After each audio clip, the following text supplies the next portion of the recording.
Hey guys, welcome back to more Malicious Compliance Reddit stories. In today's Ripe Stories video, imagine being the most beloved employee in your company, only for then a toxic new boss to threaten to fire you for being too nice. She thought her strict new rules would break me, but she had no idea that she just handed me the ultimate weapon. Let's dive right into the video. This story is titled, How Mr. Rogers Got Revenge on a Toxic Karen Boss, posted on r/maliciouscompliance. So I've always been the kind of guy who likes to help people out. At my job, I was known as the office Mr. Rogers. I worked in the logistics and customer support department for a manufacturing company. My philosophy was simple: if you treat people with kindness, listen to their problems, and go a little out of your way to make their day easier, everything runs smoother. For a long time, this approach worked perfectly. My coworkers knew they would come to me if they needed a quick favor, like fixing a formatting error on a spreadsheet or tracking down a lost shipping manifest. Our clients loved me because I would actually talk to them like human beings, and I would ask about their day, figure out exactly what they needed, and bypass the clunky automated systems to get their order sorted. My metrics were always top of the department, and our customer retention rate was fantastic. Well, then our old manager retired and the company brought in an external hire to replace him. This new boss was a nightmare from day one. She was the ultimate micromanager, a classic toxic boss who believed that fear and strict adherence to arbitrary rules were the only ways to run a team. She hated the relaxed, friendly atmosphere of our office, and most of all, she hated me. She pulled me into her office during her first week and she sat behind her desk and glared at me. She told me that she had been reviewing my call logs and my daily activities, and she said I was wasting company time. I asked her what she meant by that, and I pointed out that my customer satisfaction scores were actually the highest in the entire region, and that my processing numbers were well above the quota. She crossed her arms though and told me that my numbers didn't matter if I was not following the proper procedures, and she said I spent way too much time chatting with clients on the phone. She said I was doing tasks for other departments that were not in my job description, and she told me that from now on I was to follow the company's standard operating procedure manual to the exact letter. I tried to explain that the official manual was completely outdated and it had been written years ago, long before we upgraded our software systems, and I told her that if we actually followed the manual step by step, it would slow everything down to a crawl. I also explained that helping other departments kept the workflow moving and that building a rapport with clients was why they kept coming back to us, but she didn't care. She told me I was insubordinate for even questioning her, and she said I was not paid to be everyone's friend or to be the office Mr. Rogers. I was just paid to process orders and answer calls exactly as the company dictated me. Then she handed me a printed document, and it was a list of new rules she had typed up just for our department. First, all phone calls had to be kept under 3 minutes. If a call went over 3 minutes, we had to transfer the client to a generic voicemail box. And second, we were absolutely forbidden from doing any favors for other departments. If someone from accounting or sales needed information from us, they had to submit a formal internal request form, which then had to be signed by our boss before we could even look at it. And third, every single order had to be processed using the exact steps outlined in the old standard operating procedure manual. No shortcuts, no using the new software automation features we had figured out over the years. She looked at me and said that if I deviated from these rules even once, she would write me up for insubordination and have me fired. I looked at the document, I looked at her, I asked her if she was absolutely sure she wanted me to follow these instructions exactly as written, and she raised her voice and told me to get out of her office and do my job. That was the moment I decided to give her exactly what she asked for. So yeah, I was gonna follow her rules so perfectly that it would destroy her entire operation. The malicious compliance began the very next morning. My first call of the day was from one of our oldest clients. He usually placed massive bulk orders, but his system was a bit old, so he always called in to have me manually adjust the shipping dates. Normally, we would chat for about 10 minutes while I fixed the dates in our system, and then he would authorize the purchase. This time I answered the phone and read the exact robotic corporate greeting from the manual. The client was a bit confused but started explaining what he needed. I kept my eyes on the timer on my screen. 2 minutes and 30 seconds passed and he was still talking about his inventory needs. At 2 minutes and 50 seconds, I interrupted him and I used the exact phrase required by the new rules. I told him that to ensure maximum efficiency, I was transferring him to our escalation voicemail. He started to say wait, but the timer hit 3 minutes and I pressed the transfer button. He was sent directly to my boss's voicemail. Over the next few hours I did this to every single voice caller. If their issue could not be resolved in like under 3 minutes, I simply transferred them. Our clients were used to getting their problem solved on the first call, and now they were being cut off and dumped into a black hole. My boss's phone started ringing constantly as clients bypassed the main line to complain directly to management. Next, I tackled the internal request rule. A coworker from the sales department walked over to my desk and he asked me if I could quickly pull up a tracking number for a shipment that was supposed to go out that afternoon. Normally, this would take me like 10 seconds. I would type the client name into the search bar, read him the number, and he would go back to his desk. But instead, I looked at him and said, I couldn't help him. I told him about the new rule, and I explained that he needed to go back to his desk, fill out the formal internal request form, print it out, take it to my boss's office, and get her physical signature on it, and then bring it back to me. He thought I was joking, but I assured him I was completely serious about this and that I would be fired if I just gave him the tracking number. He groaned, walked away, and did exactly what I said. A few minutes later, I saw him standing outside my boss's office. She was on the phone looking stressed and waved him away. He stood there waiting. Word spread fast. By lunchtime, nobody was asking me for quick favors anymore. Instead, there was a steady stream of people from sales, accounting, and marketing walking into my boss's office with pieces of paper, demanding her signature just so they could get basic info to do their jobs.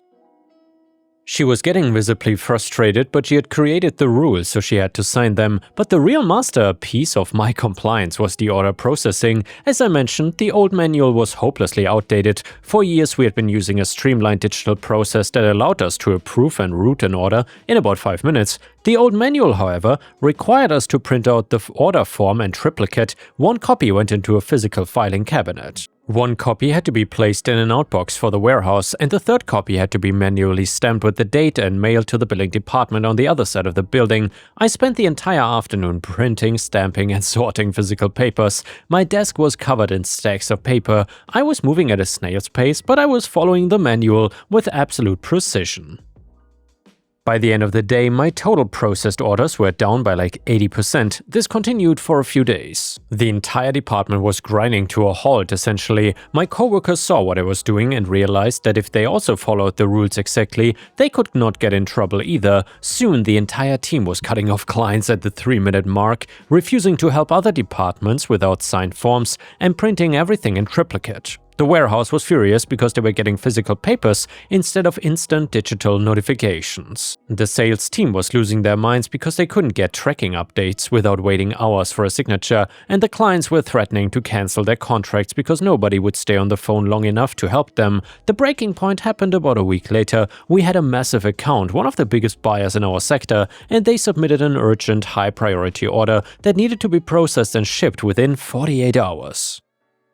Normally, I would flag this in the system, call the warehouse directly to give them a heads up and personally monitor the shipment until it left the dock, but under the new rules, I couldn't call the warehouse directly without a signed form. I couldn't flag it in the new system because the old manual didn't include instructions for the new system, so instead I printed the massive order in triplicate. I filed one copy, I put one copy in the outbox, which was only collected twice a day. I stamped a third copy and put it in the internal mail for the billing. The order sat in the outbox for hours, and by the time the warehouse got the physical paper, it was the end of their shift. The order didn't get processed that day. The next day, the client called to check on the status. I answered the phone, and the client was very anxious and asked for a detailed breakdown of the shipping timeline. So then I kept my eye on the timer and I gave him the standard corporate greeting. I started reading the generic status update and he asked a specific question about the freight carrier. The timer hit 2 minutes and 50 seconds and I told him that to ensure maximum efficiency, I was transferring him to the escalation line. I hit the button. The client didn't leave a voicemail. He hung up and immediately called the regional director of the entire company. And about an hour later, the doors to our department swung open. The regional director marched in looking absolutely furious.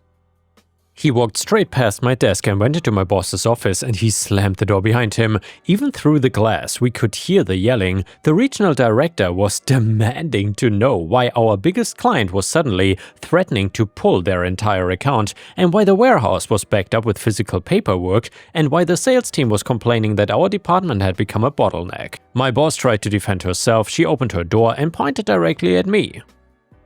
She told the regional director that I was the problem, and she claimed I was sabotaging the department, refusing to do my work and intentionally hanging up on clients. The regional director walked over to my desk and he asked me what was going on. I smiled my best Mr. Rogers smile. I opened my desk drawer and pulled out the printed document my boss had given me. I handed it to the regional director and I explained that I was simply following the strict new policies implemented by my manager. I showed him the rule about the 3-minute phone limit, and I showed him the rule about the internal request forms, and I showed him the mandate to use the old standard operating procedure manual. I told the regional director that I'd expressed concerns about these rules, but I was threatened with termination for insubordination if I didn't follow them to the letter. I pointed to the stacks of paper on my desk and explained that I was just doing exactly what I was told. The regional director read the document and his face turned bright red. He looked at my boss, who had suddenly gone very pale. He asked her if she had actually written this document and threatened to fire employees for not following it. She stammered and tried to say that I was taking it out of context, and the regional director did not want to hear it. He told her to pack up her desk immediately, and he said he would be having a very long conversation with human resources about her management style.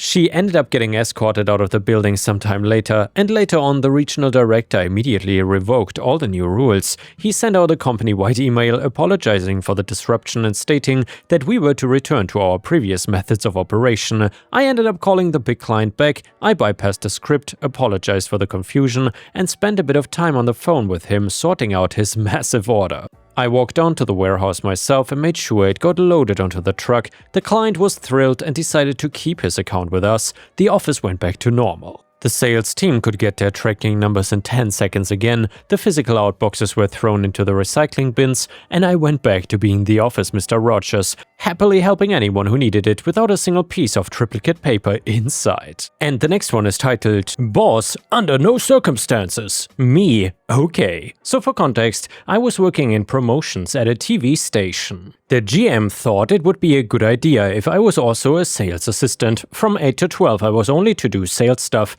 that was it, and from 1 to 5 I was only to work in promotions, no exceptions. It was kind of dumb. I know how to allot my time, and sometimes there was no sales stuff in the morning, and other times there was nothing in promotions in the afternoon. I did what needed to be done on my schedule, and then he started sending me emails almost weekly. It said, under no circumstances are you to work on promotions before lunch or sales after lunch. Okay, those days with no sales stuff before noon, I sat in my office and played some games. If a salesperson asked me to write a script or enter an order after lunch, it would just sit there until the next morning, even if I had no promotions to work on that afternoon. This went on for months until it got back to the GM, and he was all, I didn't mean that literally, work on what you need to, blah blah blah. I guess under no circumstances means something different to him. I didn't last much longer though. I was put in charge of production and promotions with like zero help. I asked the GM for a raise and he told me that my low pay was job security, and he didn't even want to give me the creative service director title. I ordered new business cards with that title anyways, and he eventually caved. I knew my time there was done. I mean, you get what you pay for. I was sent to Vegas for the yearly promotional convention. Blew off the whole convention and partied my ass off while charging it all to the station, went to Gordon Ramsay's restaurant and saw Jerry Seinfeld, saw Love and charged it all and tons of booze to the station.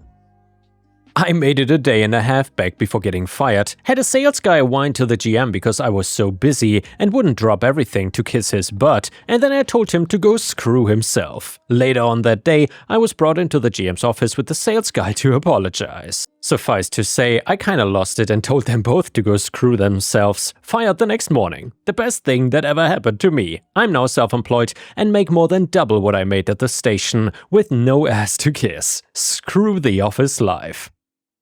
But yeah, I'm surprised they are still on the air. Edit, the day after I got back from Vegas, my backup went on vacation. When I was fired, they actually called him on vacation and he agreed to come back. Edit number 2, I still got unemployment. It was initially denied because I was fired. I fought the denial and won. The judge said one outburst over 13 years is not cause for dismissal. They fought that decision, and I won again. And the next one is a fantastic malicious compliance story that is titled, "My boss tells me that I should work for what I got hired for." So 2 years ago, when I worked for tech support, I'd been hired to respond to people who had errors with our website at the company. I'd gotten taught how to do everything, so if someone called off sick, I could work their position, so we were never understaffed. My manager at the time was as graceful as an angel. He would never raise his tone to little things, and he retired 7 months after I was employed. The new boss, we will call her Karen, however, was another story. One time she had fired one of my coworkers for getting the wrong cake for her birthday.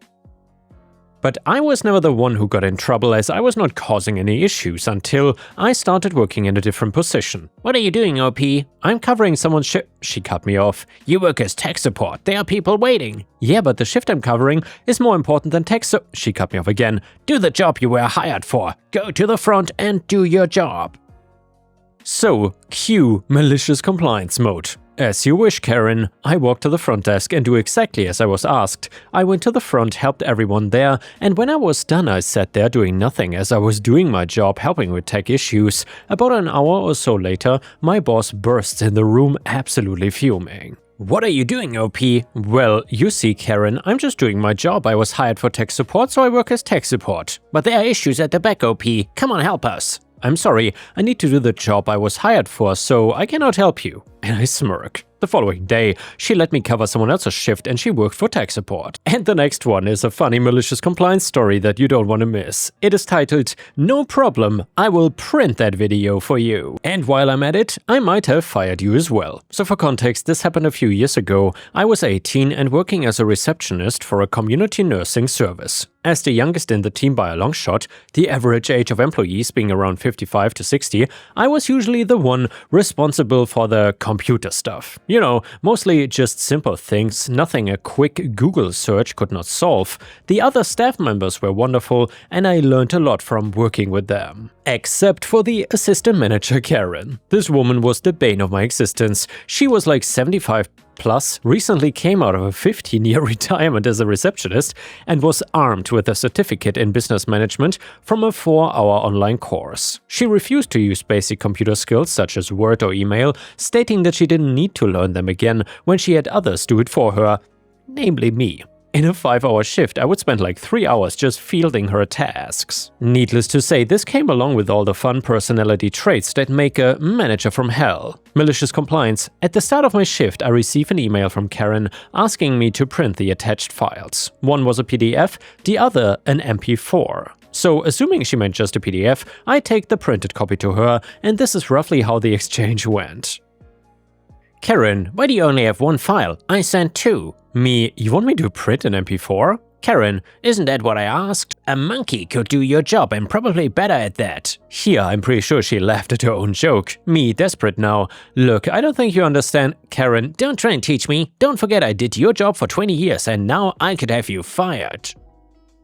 Already over it and ready for some malicious compliance, I said, okay, well, I've never printed this type of file before, so it might take a while. Karen interrupts, I don't care how long it takes. I'm your boss and I've told you to do this. Once it's done, you can move on to other jobs. I'm actually grinning ear to ear at this point. I get back to my desk and send her an email summarizing our conversation, explicitly clarifying she wanted me to print an MP4, to which I got a snarky reply. Absolutely perfect. I spent the next 4 to 5 hours pausing the video every 2 to 3 frames, screenshotting it, pasting it to a Word document, and printing. The administrative tasks piled up, not that Karen noticed because she mostly spent her time reading magazines and talking on the phone, and I felt bad as this placed an extra load on the other receptionists. However, since Karen was universally hated, they gave me their blessings. Once complete, I took about 100 pages carefully held with clips to her desk and sweetly told her that I'd printed the other file. She looked smug at me until she saw what was in front of her, page after page of almost the same picture as the man moves through the video, some slightly blurry, all in full color. She was furious to say the least, but I was already 1 hour overtime on my shift and Karen knew that would already cause her some issues, so she let me leave. Though I knew it was not over yet. As expected, I get called into HR for a meeting the following week, where they accused me of wasting company time and not complying with management. I explained the situation in detail and showed them the email, including her awful reply, and I also showed them a few more emails and texts where Karen used some particularly descriptive words to insult our staff members, including the very HR rep taking my interview. It turns out this was the straw that basically broke the camel's back, as Karen had multiple reports against her from other staff members and she had been driving HR insane with her own complaints. She lost her job the following week. The best part though is that this happened on a Sunday where I got double pay. I took some of that sweet overtime cash and brought in cupcakes to work once Karen was gone, and I said it was an end-of-week treat, but we all knew what we were really celebrating. The HR rep seemed to particularly enjoy hers. And the next one is from r/Maliciouscompliance and is titled, "Don't wanna wait for the easy way? Alright, we will wait longer for the official way." So I work as an on-site IT for a company, mostly user and hardware and networking sort of things. Lots of user error or turn it on and off sort of calls. Can be mind-numbing at times, but I do enjoy it. The bane of my existence though, and virtually every other IT person's existence I've ever known, is printers. Which of course, I get a call for one of our offices at the end of the campus. I bundle up, grab my tools and supplies and walk over. Get there and get the normal, everything is terrible and we need this printer. For the literally only 3 out of the normally 12 people that are in the office today due to the cold, and this particular department has multiple printers in the area, like 2 more than the total employees in office today, but I do my level A+ bestest to get it fixed. Clean the printer, change the rollers, check settings, all the stuff that usually works, but today, on this damn thing, it sure doesn't. It just keeps crimpling up the paper and jamming, so I tell the lady that I called it in, I'm going to have to replace it. The normal doom and gloom follows, and I schlep my butt back out to our shop to get another printer. I get the replacement ready, set it up, get it sent to DHCP, and make sure the damn thing works, etc. But when I go back to the location, I see that the Ethernet cable had fallen behind a heavy filing cabinet. And of course, the damn wall plate it's plugged into is right in the middle of this like 6-foot long heavy cabinet, not enough room to reach it on either end and too heavy for me to tip even if I had someone else available to grab the cable. I let the user know and she absolutely freaks out. Apparently, this printer that went down was the only one they use, also happens to be the closest to her by about 3 feet, and we, aka IT, just have to get it up and running now. Which, considering there's nothing special about the one that was broken and I had the exact same model to replace it with, I doubt, but I apologize and let her know that. I cannot reach it or safely move the cabinet. I can set up her computer to print to the other printer, and tomorrow I will bring in a tool I have, reach the cable, get it hooked up, and it will be ready for her on Monday. No problem. She counters with a, well then, who do I call to move the cabinet today? I let her know, well, that would be property management, but their turnaround time, unless it's an actual emergency, tends to be like 24 hours and they are only on call on the weekends. In other words, they are off tomorrow and won't move the cabinet until Monday at the earliest. She subsequently insists that we call them, so now for the malicious compliance. I call PM on my mobile, put it on speaker, catch one of the guys before he gets ready to leave for the day, and he subsequently tells both of us, yeah, earliest we will get to is Tuesday. Gotta be at least the 2 of us. No Pants can help, but he's in IT and not PM. Let me get the tickets entered in.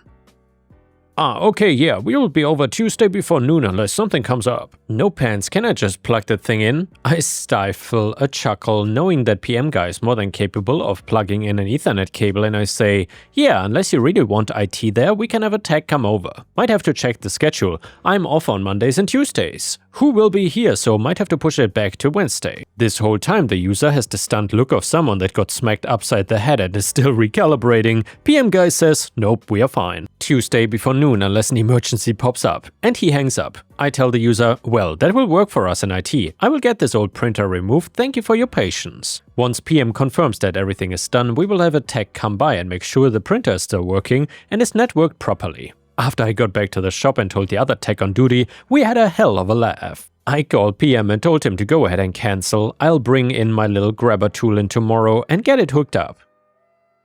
He said he would wait until Monday, since if he cancels the appointment, it'll trigger an email for the user, since her name is on the ticket in the system. Update: the cable has been successfully retrieved. Little grabby tool was able to get in there and get it. Cable was resecured on its insecure little clip to hold it up, and subsequently plugged into the printer. Thankfully, the gremlins did not mess with it overnight, and I get to close out the ticket. And the next one is an amazing malicious compliance story, which is titled, "If a single radio's battery dies, shut it all down." This happened over 5 years ago, and it still ticks me off whenever I think about it. Also, sorry about how long this is. So I was 17, working at a big theme park, and had been working there for the better part of the year. I had quickly picked things up and was usually regarded as the responsible one on the team when it was just a bunch of us teens working a ride. We had a college student intern lead who was, well, let's just say, not good at leading or training new hires. We will call him Mr. M. At my main ride, it required like 3 people minimum to operate, 1 person in the control booth, 1 at the entrance gate, 1 at the exit. However,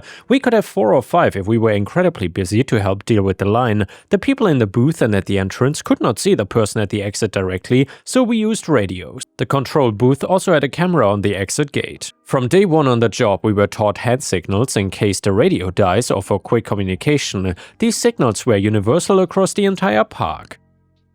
That summer, 3 freshly certified kids, who had to take tests to prove we paid attention to training, started the ride with someone locked inside the fence, aka not in a seat. Twice it was another employee, once it was a guest, which was a huge deal. Well, the thing with those incidents was that those in the control booth did not notice their mistake until the others screamed at them to hit the e-stop. Those new hires were either retrained or moved to a simpler ride, and well, one incredibly busy day, there were 5 of us running things, me, M, and 3 others. M had been called over to another ride, which normally was not an issue, and about an hour later someone was scheduled to go home, and M had not come back yet. So I called the other ride and asked them to send him back.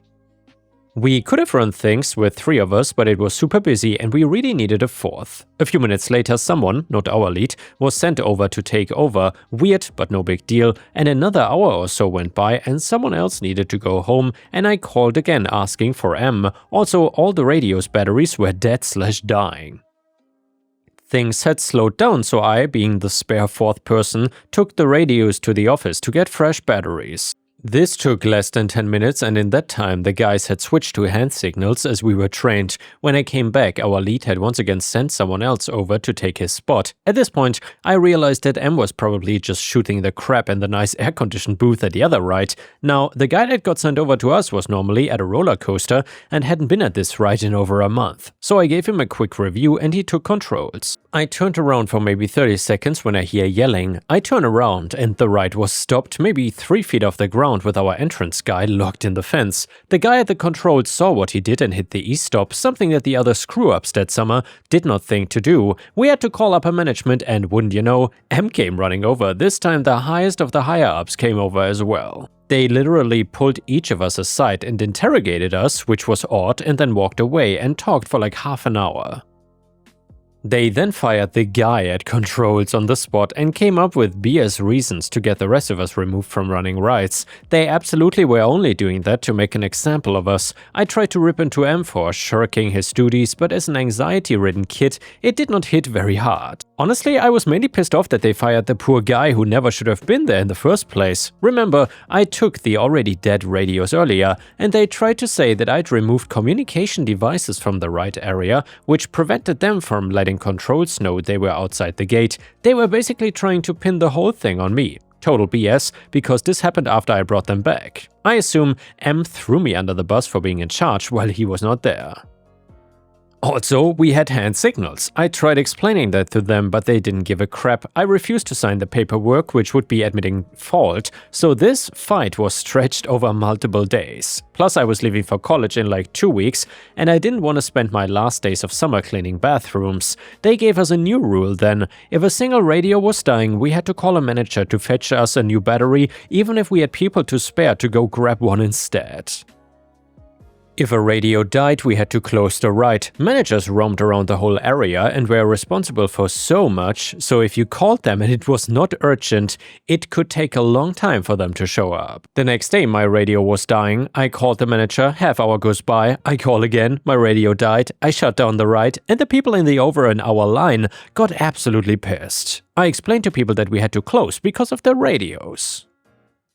Naturally, they got even more pissed because of how stupid that was. Manager then shows up minutes later, and I took the battery from him with a smile on my face, and he left without saying a word. After many complaints, management was magically fine with us using hand signals again.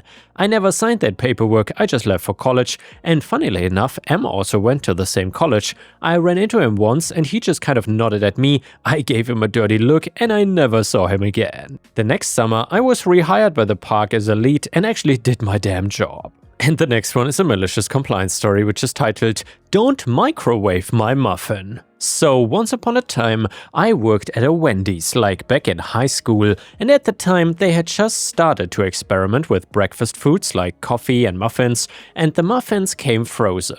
At the time, the way to prepare them was to put it in the microwave for like 30 seconds. It's a regular morning shift and this Karen, who had already ordered, comes back to the counter and says, "This muffin is too hot, I want one that is not heated up." I said, "I'm sorry ma'am, but we have to microwave them, well, because they come in frozen." Karen said, "I don't care, I want a muffin that was not put in the microwave." And in a classic power move, she turns around and goes back to her table. I could be mistaken since this happened so long ago, but I think the conversation went longer than that. And there was another coworker there to back me up on telling this lady that the muffins were frozen and needed to be microwaved. Well, anyway, I brought her the muffin she wanted, and it was cold as ice, hard as a rock, and you could not even peel the paper wrapper off because it was all frozen together. So then, I set the muffin down on a plate by itself in front of the lady and her 3 friends and said in my best customer service voice, "Ma'am, here's your muffin that has not been put in the microwave, just like you ordered." The look of defeat on her face before I turned around and walked away was just amazing. However, my only regret is not waiting longer to see more of the aftermath. I wish I could have seen her friends laughing at her, the look of disappointment as she tries to bite into her frozen baked goods, but the cool guys never turn around to look back at the explosion as they are walking away from it, right? Also, that and being the timid little teenager I was, I went back to hide behind the counter before she had the chance to rage at me for another so-called incorrectly temperatured muffin. Well, I went to clean off that table after they left, and the muffin was still there. Wrapper half torn off it, a piece missing, like she tried to tear it off with her fingers, a small packet of margarine beside it, open but untouched, and in the amount of time it took her to complain and get her a new muffin, the original muffin would have been cooled off enough to eat. But instead, this lady ended up wasting 2 muffins and her own money. And yeah guys, I guess malicious compliance is sometimes best served ice cold. I hope you enjoyed the video, and I will see you again tomorrow.